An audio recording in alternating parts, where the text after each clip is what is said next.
Olá, nós somos a Sara Costa e a Sara Lopes e todos os meses trazemos conteúdo informativo sobre o que acontece no teu corpo.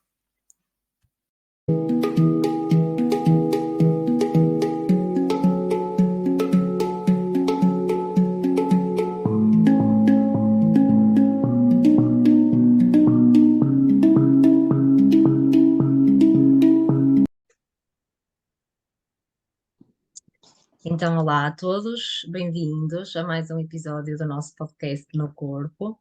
Hoje eu e a Sara não estamos sozinhas, temos cá uma convidada connosco, que é a Maria João. A Maria João é nutricionista e eu já vou deixá-la apresentar-se. Nós trouxemos a Maria João cá, para falar de um tema que nós achamos que faz todo o sentido que a nutrição esteja presente, que é a endometriose. Então, para já, eu vou passar a palavra à Maria João para ela se apresentar e depois fazemos um contexto, teórico pequenino da endometriose e depois vamos então focar um bocadinho nas duas vertentes, na nutrição e um bocadinho na fisioterapia pélvica também. Então, Maria João, queres falar um bocadinho do teu trabalho para começar? Então, obrigada por o teu convite. Estou com muito gosto aqui a falar convosco. Já me disseste que eu me chamo Maria João, sou Maria João Fernandes, sou nutricionista. Para o ano já sou nutricionista há 20 anos, está quase.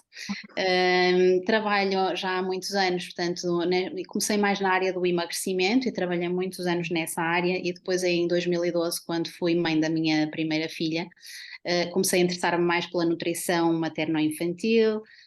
Isto acabou por me encaminhar mais para a área da gravidez, e comecei a trabalhar muito com grávidas.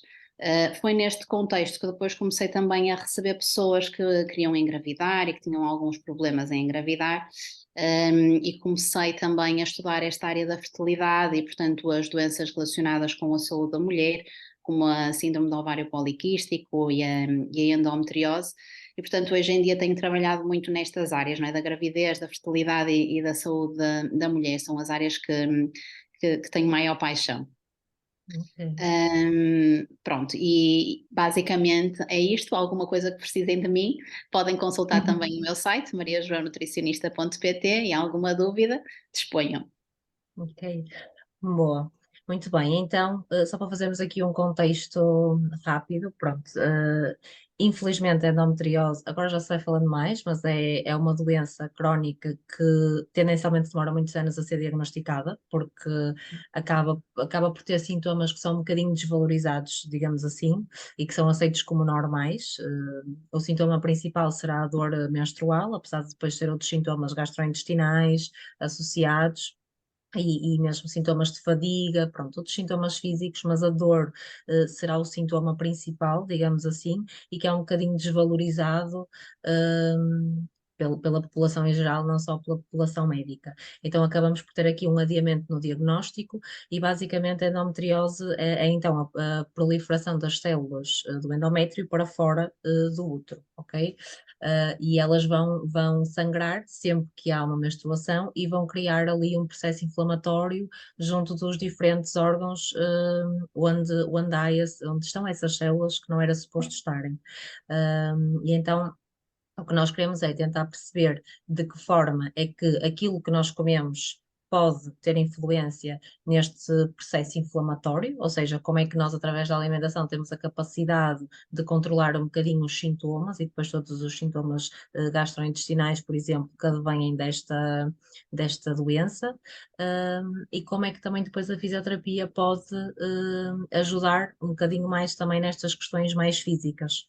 Queres falar um Uhum. bocadinho sobre isso, Maria João? Em que é que consiste mais a consulta de nutrição? Ou qual é o principal foco do nutricionista neste tipo de situações? Sim. Pronto, que a alimentação tem um grande impacto no controle dos sintomas de endometriose, não é? Na verdade, até nem é só a alimentação, mas é todo o estilo de vida. Uhum. Portanto, nós sabemos, por exemplo, que o stress também é um gatilho para os sintomas de endometriose. Sabemos que dormir mal, dormir pouco, ou trabalhar até por turnos, trabalhar de noite, não é? Também é um gatilho para a endometriose, para os sintomas. A falta de exercício físico também agrava os sintomas. Portanto, no fundo, a base para conseguirmos a remissão dos sintomas de endometriose passa muito por todo o estilo de vida. Passa por uma nutrição otimizada, passa pela prática do exercício físico, por uma boa higiene de sono, por controlar o stress. Às vezes basta só o descontrole de um dos fatores para nós já não conseguirmos controlar tão bem a sintomatologia. Mas vocês convidaram para falar um bocadinho mais sobre a minha área, não é? Portanto, a minha área aqui em relação à alimentação, o que é que nós podemos fazer? Portanto, sendo uma doença que é inflamatória, aquilo que nós vamos procurar fazer com a alimentação é conseguirmos ter uma dieta que seja anti-inflamatória. E o que é uma dieta anti-inflamatória? Basicamente, uma dieta anti-inflamatória é uma dieta que seja abundante em frutas, que seja abundante em legumes, que sejam de preferência até de produção mais local, mais da época, pela sua riqueza em vitaminas, em minerais, não é? Aqui, se calhar, até podia destacar, por exemplo, o caso das frutas, frutos silvestres, mesmo as uvas escuras, porque são muito ricas em resveratrol, em quercetina, que são dois polifenóis que ajudam a controlar as lesões endometrióticas. Também podemos falar, por exemplo, do ananás, que é muito rico em bromelaína, e a bromelaína é importante em tudo o que sejam doenças inflamatórias também. E na verdade podemos falar um bocadinho de tudo o que seja, todos os legumes, não é? Sejam os vegetais verdes, as brássicas, como os brócolos, as couves-flores, as cebolas, todos eles são importantes, não é? Porque têm muitas vitaminas e minerais que são realmente, que nos dão aqui uma certa proteção na endometriose. Esta dieta anti-inflamatória também vai incluir cereais integrais, vai incluir leguminosas, que são muito ricas também em vitaminas e minerais, mas também em fibras, e é muito importante este equilíbrio em fibra da dieta da endometriose, porque estas fibras, uma variedade de fibras e uma boa quantidade de fibras, vai ajudar, por exemplo, na excreção dos estrogénios, e nós sabemos que a endometriose é uma doença que é dependente do estrogênio, e portanto se nos ajudar a livrar aqui um bocadinho deste excesso de estrogénios, portanto a fibra também é bem-vinda. E também porque nos ajuda, por exemplo, a controlar os picos da insulina, e a insulina também tem aqui um papel na proliferação das células endometrióticas, não é? Portanto, esta fibra tem realmente um papel muito importante. Outros componentes desta dieta anti-inflamatória pode ser, por exemplo, o peixe, os frutos secos, as sementes, todos eles são muito importantes, fornecem-nos, por exemplo, o ômega 3, também com uma ação anti-inflamatória, boas gorduras. O azeite também pode fazer parte aqui desta dieta. Também, por exemplo, as ervas aromáticas, as especiarias. Nas especiarias podemos falar, por exemplo, do caso da cúrcuma, não é? Que nós chamamos habitualmente, corriqueiramente, o açafrão.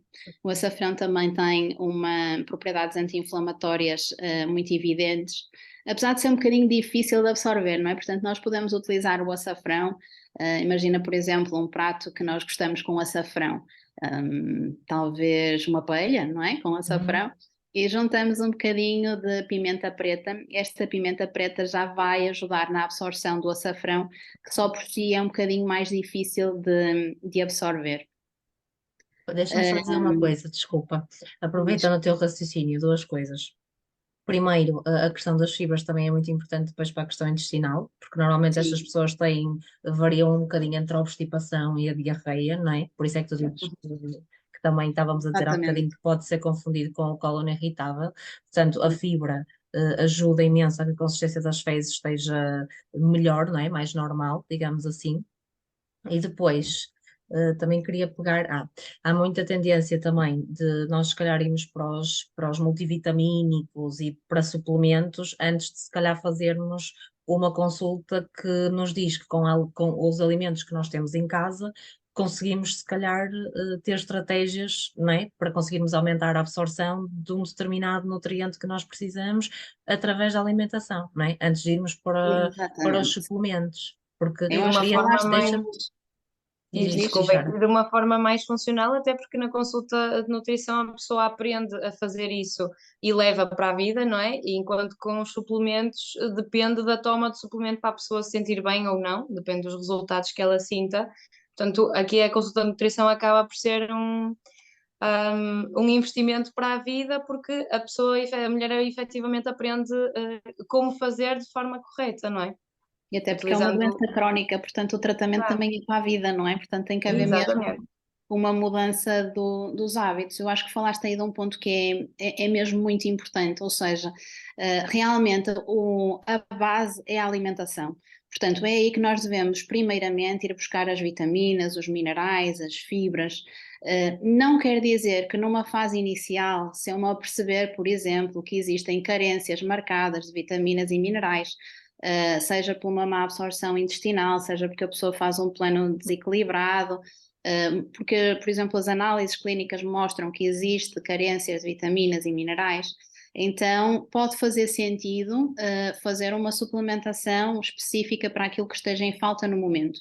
Mas é sempre muito melhor ir buscar as vitaminas e os minerais à alimentação, até porque normalmente têm sempre uma maior biodisponibilidade na alimentação, têm uma melhor absorção, não é? São melhor aproveitados através dos alimentos do que propriamente com a suplementação. Portanto, a primeira linha é sempre a alimentação e a suplementação é um extra que vai ser considerado se for necessário, ok? Mas não é a estratégia de primeira linha. Primeiro é sempre a alimentação. Uhum. Maria João, gostava de te perguntar, quando as mulheres vão ter contigo, elas já, ou seja, a motivação delas, por exemplo, num caso de emagrecimento, a motivação é o aspecto, não é? É a parte exterior. Mas aqui a motivação é a dor, ou a pessoa vai um bocadinho no sentido de querer melhorar-se no geral, porque. Às vezes a motivação é a gravidez. Portanto, Ok. muitas vezes as mulheres acabam por só se aperceber até procurar melhor o diagnóstico da doença porque querem engravidar e Claro. provavelmente essa é a maior motivação que eu tenho na consulta, é quando a pessoa procura engravidar e está com alguma dificuldade e então está a procurar ajuda nesse sentido. Às vezes as pessoas só se apercebem realmente do problema quando estão nesta fase, não é? E essa pode ser uma grande motivação. Sim, eu só percebi que tinha síndrome dos ovários poliquísticos quando decidi engravidar e não estava a conseguir, então, não é? Quando comecei a pesquisar o Exatamente. porquê, entendi que pronto, Na tinha. síndrome dos ovários poliquísticos ainda é mais frequente, não é? Porque muitas vezes a pessoa está a tomar a pílula e está disfarçado os sintomas, não é? Exato, Então só quando para é que consegue perceber que realmente há ali qualquer coisa que não está tão bem. exatamente. Certo. Ah, Deixa-me só pegar aqui noutra coisa, Maria João, que falaste agora, que é essa questão de procurarem na gravidez, ou seja, porque é que é importante nós termos uma alimentação equilibrada, e uma dieta equilibrada durante a gravidez? Porque é que isso é importante para nós, enquanto mulheres, e porque é que isso é importante para a criança que eventualmente está ou irá estar a crescer, dentro de nós?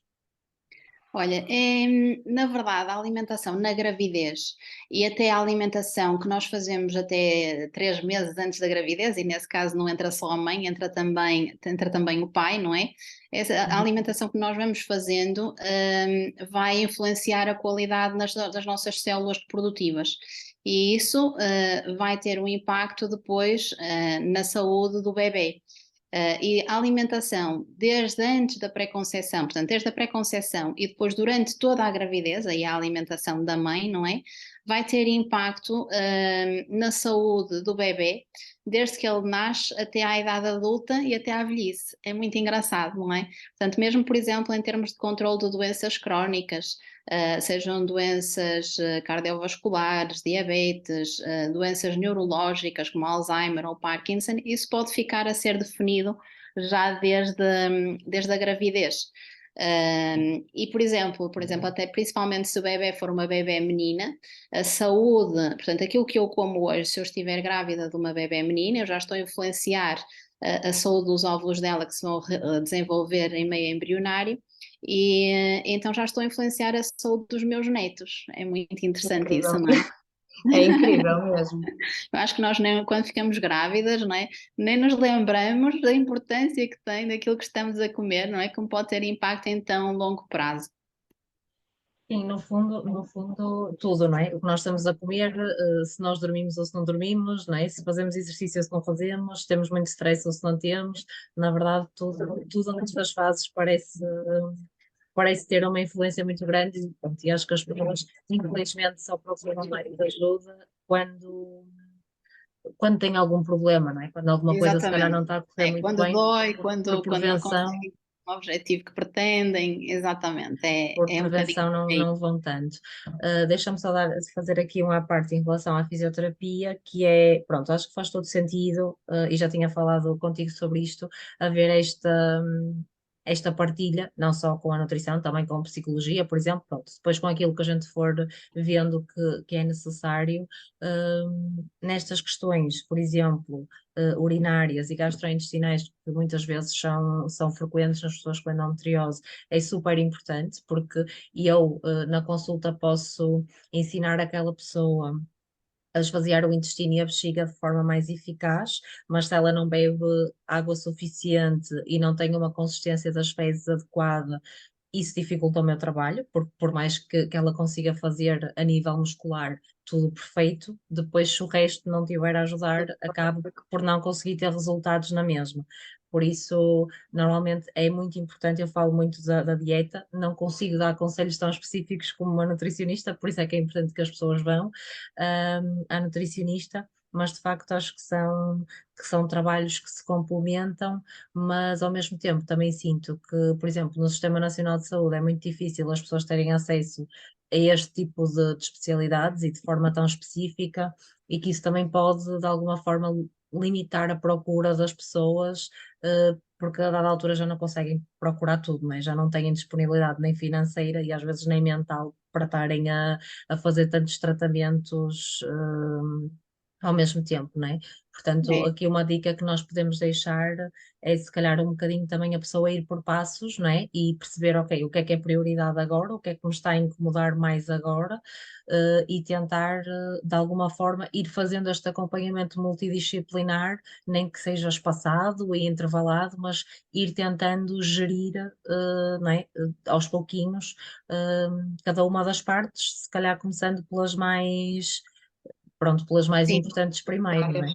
Acho que isso é muito importante porque às vezes a pessoa quer fazer tudo ao mesmo tempo, não é? Porque tem o diagnóstico, percebe qual é que é o caminho e quer fazer tudo ao mesmo tempo, mas pode não ser viável nem do ponto de vista financeiro, mas nem do aspecto que estavas a falar, mas mesmo do ponto de vista psicológico é exigente, não é? Ter que fazer os trabalhos de casa da fisioterapia pélvica, os trabalhos de casa da nutrição, não é? Porque tudo isto implica o trabalho da pessoa, tem que ter disponibilidade mental para o fazer. E, portanto, pode ser útil também pensar que não tem que fazer tudo ao mesmo tempo, mas pode fazer de uma forma faseada, não é? Tentar primeiro, ok, agora se calhar estou a fazer a fisioterapia pélvica, depois até posso ter acompanhamento psicológico. Para a vida vou precisar sempre de ter uma dieta equilibrada, portanto, em algum ponto a nutrição vai ter que entrar, mas pode não ter que ser tudo ao mesmo tempo. Certo. Deixa-me fazer-te outra pergunta agora. Em relação, por exemplo, à gestão da dor, tu achas que há, por exemplo, quando há uma crise de dor muito grande, ou mesmo na fase da menstruação, tu costumas dar assim alguma dica muito específica a nível de alimentos para consumir mais nessa altura, por exemplo? Olha, quando existe dor, portanto, nós também podemos ter, lá está, diferentes tipos de dor, não é? Temos a Uhum. dor a urinar, a dor a defecar, a dor na relação, mas depois também temos aqui a questão da dor associada ao intestinal, não é? Que pode ser as cólicas abdominais, o inchaço da barriga, e lá está, este mau funcionamento intestinal associado à obstipação, a diarreias. E para isso nós podemos ter que utilizar estratégias um bocadinho mais diferenciadas, não é? Para tentarmos controlar esta sintomatologia intestinal e aqui também incluía talvez mesmo a dor a urinar e a dor a defecar. Temos que tentar perceber quais são os alimentos que para aquela mulher não são bons, não são adequados. Existem várias estratégias para o fazer, mas podemos utilizar, por exemplo, a dieta Low Food Map, que eu acho que é um bom início, não é? Para pessoas que tenham esta sintomatologia gastrointestinal, que tenham dor, acho que pode ser um bom ponto de partida. Esta dieta é uma dieta em que nós essencialmente excluímos alimentos que são mais fermentáveis, não é? Que têm tendência a fermentar mais no intestino. E, portanto, com isso vamos conseguir controlar mais a sintomatologia. Quando os sintomas já começam a ser um bocadinho melhores, esta não será uma dieta para a vida, não é uma ferramenta de trabalho, nós vamos depois reintroduzir gradualmente os alimentos para tentar perceber quais são os alimentos que estão na origem do problema, não é? Então, se calhar para uma mulher o problema pode ser alimentos com glúten, mas para outra mulher já pode ser alimentos com lactose ou os lácteos, não é? Ou pode ser alguns legumes em particular. Mas é muito importante nós conseguirmos perceber o que é que para cada mulher está a ser o gatilho dos sintomas, para que ela depois possa fazer a gestão da sua dieta, percebendo que convém realmente excluir aqueles alimentos que lhe vão provocar sintomas, que lhe vão provocar mais dor. Quer dizer, que se calhar a mulher sabendo isso já sabe, ok, eu hoje vou comer uma coisa que eu sei que me faz um bocadinho de mal, ok, mas já sei que vou ter um bocadinho de sintomas, mas tenho que ir pesando isto. Da maior parte dos dias vou tentando fazer uma dieta sem estes alimentos que me dão sintomas e pontualmente se fizer já sei que posso ter aqui alguma sintomatologia. E acaba por começar a ser uma escolha, não é? Ela Exato. sabe o que lhe faz bem, sabe o que lhe faz mal e, portanto é começar a decidir o que é que pesa mais, o que é mais importante, não é? Não quer dizer que nunca possa comer determinado alimento, certo?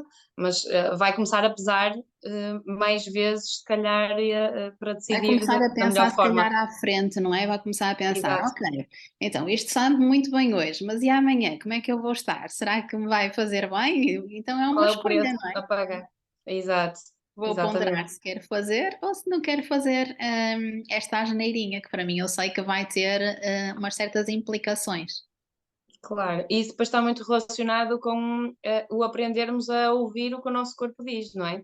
Porque isto depois está muito relacionado com a parte da nutrição, com a parte do corpo na fisioterapia e também com a parte de nós começarmos a perceber o que é que na vida, em termos práticos no dia a dia, também nos faz bem e faz mal, porque como estávamos a falar na questão do stress e de ter uma vida muito corrida e de acabarmos por, que é um padrão que eu tenho visto muito nas mulheres com algumas disfunções do sistema feminino, não é? Que é esta falta de tempo para o autocuidado. Então as pessoas não, as mulheres não acabam por não saber muito bem, chegam à fase adulta e não sabem muito bem que atividades é que lhes trazem prazer ou que sejam bons para elas, não é? E depois acaba por faltar aqui muito autocuidado, não saber dizer que não aos outros e nos colocarmos em segundo plano. Portanto, toda esta parte de escutar o que o corpo diz, quer através dos alimentos, quer através dos exercícios, quer através do que pensamos e do que fazemos no dia a dia, tem uma implicação muito grande depois também na qualidade de vida de mulheres com endometriose, não é?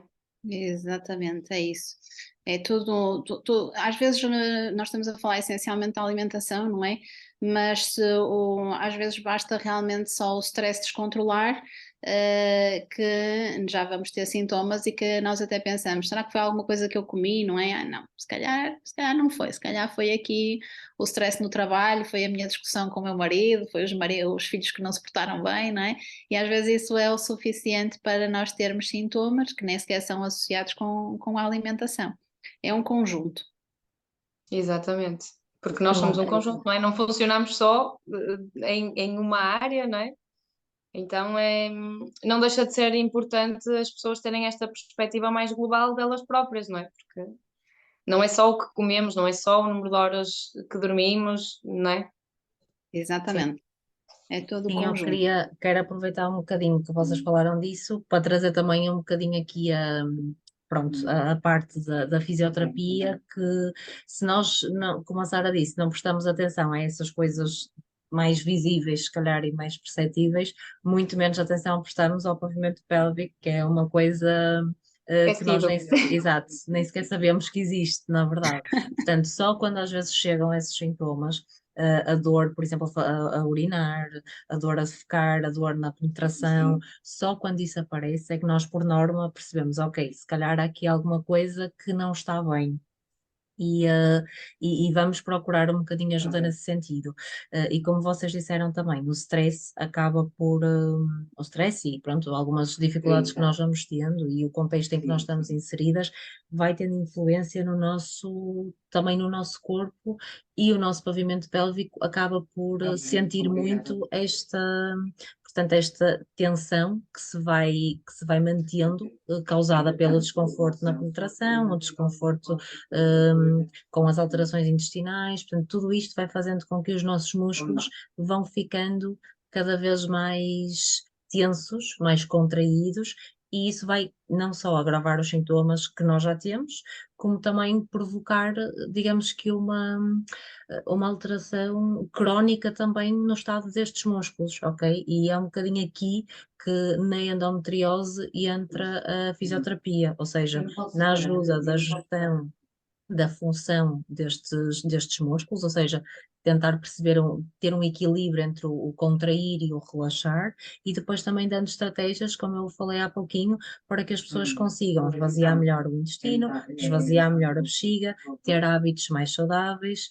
E em relação às funções sexuais, depois progressivamente ir fazendo uma exposição gradual à penetração e tentando que o corpo perceba, ok, isto não é uma agressão, portanto vou começar a reagir de forma diferente a este estímulo porque ele não é uma agressão, no fundo, não é? Portanto, acho que Exatamente. é isso. Também é importante que haja por trás depois alguns profissionais a suportarem este nosso trabalho, quer o nutricionista, quer o psicólogo, quer depois o médico, eventualmente se houver uma proposta de cirurgia. Portanto, é sem dúvida um trabalho multidisciplinar.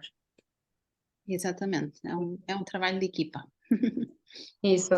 Maria João, quando as mulheres chegam até ti, hum, elas muitas já sabem que têm endometriose, ou seja, quem já tem endometriose, por exemplo, elas já são diagnosticadas há muito tempo, ou tu sentes que mal a pessoa percebe que tem endometriose, ela percebe logo a importância da nutrição? A maior parte das que eu tenho recebido ultimamente, por acaso, até tenho o diagnóstico há relativamente pouco tempo, talvez pelo facto de cada vez mais nós falarmos um bocadinho mais destes temas e de começar a haver mais informação. Então, já com as que eu tenho neste momento, tenho o diagnóstico há relativamente pouco tempo. Também se dá o caso de, às vezes, em consulta, e também vos deve acontecer o mesmo a vocês, não é? Porque, ou pelo menos a ti, Sara, porque nós começamos a perceber que existem ali muita sintomatologia que encaixa na endometriose, mas a pessoa ainda não tem o diagnóstico. E então acabamos por tentar encaminhar aqui para o ginecologista, não é? Para tentar perceber se realmente é por aí ou se não é por aí. Portanto, às vezes também nos cabe a nós encaminhar a pessoa para que ela tenha um diagnóstico mais certo. Acontece muitas vezes na endometriose, acontece também na síndrome do ovário poliquístico, não é? Porque a pessoa começa a referir um sintoma, outro sintoma, e nós começamos a pensar, isto se calhar há aqui qualquer coisa que ainda não está diagnosticado. E, portanto, também acontece o contrário, sermos encaminhar para o ginecologista para perceber se realmente há ali um problema ou não. Exatamente. Apesar, eu, por acaso, a percepção que eu tenho e aquilo que eu sinto é que, enquanto que a endometriose demora muito a ser diagnosticada e é um bocadinho, os sintomas são um bocadinho desvalorizados, eu acho que a síndrome dos ovários poliquísticos é um bocado ao contrário. Acho que às vezes é diagnosticada sem haver fundamento para, sabes? Acho que é um bocado os extremos, ou seja, tens Exatamente. quistes nos ovários, tens síndrome do ovário poliquístico, mas tens dor menstrual e outras complicações e não se passa nada, tipo, faz tudo Exato. parte. Eu acho que É, mas é muito pelo que se foi perpetuando ao longo das gerações, que é isso é normal, ter dor no ciclo menstrual ou na menstruação é normal, não é? E portanto tu tens que aguentar, é um bocadinho este o mito que se vai perpetuando sobre a dor menstrual. o que depois eu acho que nos fez, no geral, perder algum tempo a perceber que é um sinal de alarme quando existe essa dor, principalmente quando é bastante incapacitante, não é? Portanto, uma pressão ou um desconforto é uma coisa, uma dor incapacitante é outra. E sim, concordo com a parte dos ovários poliquísticos, porque muitas vezes a pessoa, a mulher em consulta também me diz que tem ovários poliquísticos, que acha que tem. Eu disse, ok, mas o que é que te leva a dizer isso? Ah, porque o médico disse que eu tinha quistos nos ovários, mas fizeste análises? Ah, não fiz. Então, temos que perceber que o diagnóstico vem através de várias vertentes, não é? Não só pelo facto dos quistos nos ovários, como estavas a dizer, Sara, de facto é. Sim, Que até é o pode não problema de ser, não é? generalizar, não é? Deixa-me Exato. fazer-te outra questão, Maria João, que há bocado não falaste, que é as carnes. Portanto, falaste tudo, peixe, legumes, fruta e não falaste da carne. E eu queria te perguntar se agora já se fala muito, por acaso, no outro dia até estive a ouvir uma entrevista sobre isso, sobre agora a carne está associada a tudo, não é? A doenças intestinais, a cancros, a não sei o quê, pronto, e estava a ouvir uma nutricionista falar sobre isso e ela estava, pronto, a desmentir alguns mitos relacionados com o consumo de carne, ou seja, obviamente que ela falou que deve ser um consumo moderado, mas acredito que em tudo deve ser um consumo moderado, não é? Mas queria que falasses um bocadinho dessa parte da carne, é Sim, inflamatório, não é inflamatório, pronto, para é. desmistificar um bocadinho. Realmente, portanto, aqui o maior problema é o excesso, não é? Como em tudo. Portanto, podemos perfeitamente enquadrar um bocadinho da a carne, não é? Não precisam de ser quantidades grandes. Portanto, nós, na verdade, e se nós olharmos para a roda dos alimentos, vemos que a quantidade de carne e mesmo de peixe que precisamos no dia a dia é relativamente pequenininha. Nós é que culturalmente temos uma tendência para comer quantidades de carne e peixe muito grandes, não é? Mesmo no restaurante, ou se nos servem um bife com menos de 200 gramas, já não é um bom restaurante. Portanto, o problema é cultural nosso, porque achamos que temos que comer um grande bife em todas as refeições. Se calhar, se for, por exemplo, um cozinhado com uma carne do típico do tradicional português, imagina um rancho, não é? Tem um bocadinhos de carne, mas também tem a massa, também tem o grão de bico, portanto acaba por ter porções de carne relativamente pequenas, ou um arroz de carne com ervilhas, com legumes, não é? Se calhar são pratos em que consegues enquadrar a carne, mas em que ela não é o elemento principal, não são as 200 gramas de bife, ok? Portanto, se for um consumo moderado, pode ser perfeitamente enquadrado.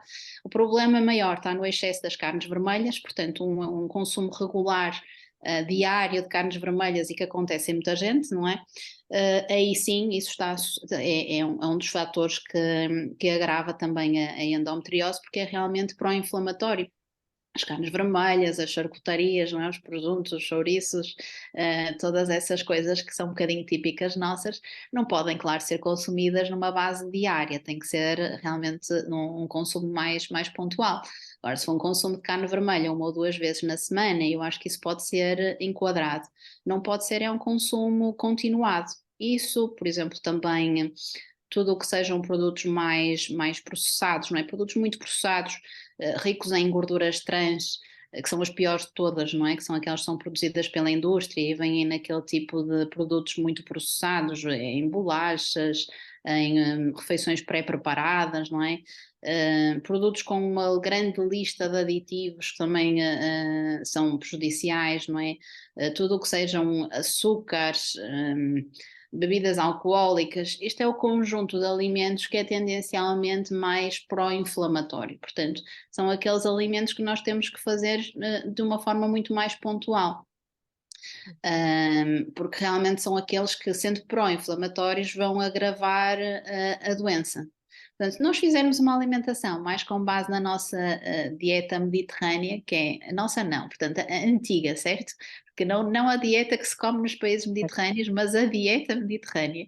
Essa tem realmente as características anti-inflamatórias, tem é rica essencialmente, lá está, nos legumes, nas frutas, nos cereais integrais, leguminosas, com pequenas quantidades de carne e na proteína animal até preferindo mais o peixe. Portanto, essa seria uma base, uma dieta mais anti-inflamatória, não é? mas acho que já percebemos aqui um bocadinho que a dieta para a endometriose acaba por ser uma dieta um bocadinho particular, porque não é a dieta da endometriose, mas é a dieta daquela mulher que tem endometriose e, portanto, nós temos que trabalhar a sintomatologia em particular que ela tem. Portanto, se tiver problemas gastrointestinais, vamos ter que trabalhar um bocadinho por aí. Se houver carências nutricionais de vitaminas com grande impacto na endometriose, por exemplo, caso da vitamina D, vitamina A, C, E, minerais, como por exemplo o magnésio, são tudo vitaminas e minerais que são protetores em relação à endometriose. Portanto, se aquela pessoa tiver uma carência nestas vitaminas e minerais, também temos que ter o cuidado de perceber que a dieta tem que ser mais rica em alimentos que os forneçam, ou então fazer então a tal suplementação transitória enquanto nós não conseguimos um bom aporte destas vitaminas e minerais assim de base. E referir aí uma coisa muito importante que disseste, que foi o adaptar cada plano a cada pessoa, não é? Porque isso Sim. também se passa muito na fisioterapia, que é o plano da amiga eu vou fazer também, quando não é bem assim, não é? E o plano que está na internet ou qualquer coisa, não é? Não, então A eu queria endometriose sublinhar. provavelmente não vai funcionar, né? Pois, exatamente. Eu queria sublinhar que é mesmo importante a quem nos esteja a ouvir que tem endometriose e que pense na recuperação e na abordagem que vai ter que ter a partir de agora para o resto da vida, como estávamos a dizer, deve ser uma abordagem única e desenhada para si e não algo que não tentar resolver tudo sozinha. E pedir ajuda às pessoas certas, não é? Portanto, esta abordagem da nutrição é fundamental e depois também ir percebendo, como estávamos a dizer, e escutar um bocadinho o que o corpo vai dizendo e irmos caminhando no sentido pronto, de reduzir os sintomas o melhor que conseguirmos. Exatamente, acho que é isso. Muito bem. Meninas, estamos a chegar ao final do nosso episódio, portanto, até acho que abordamos. Pronto, Sara, então chegamos ao fim. Obrigada, pela tua partilha, por teres partilhado, pronto, essa tua experiência pessoal. Obrigada a todos também por nos ouvirem e esperamos que vos ajude de alguma forma. E até à próxima. Um beijinho e obrigada. Beijinhos, obrigada.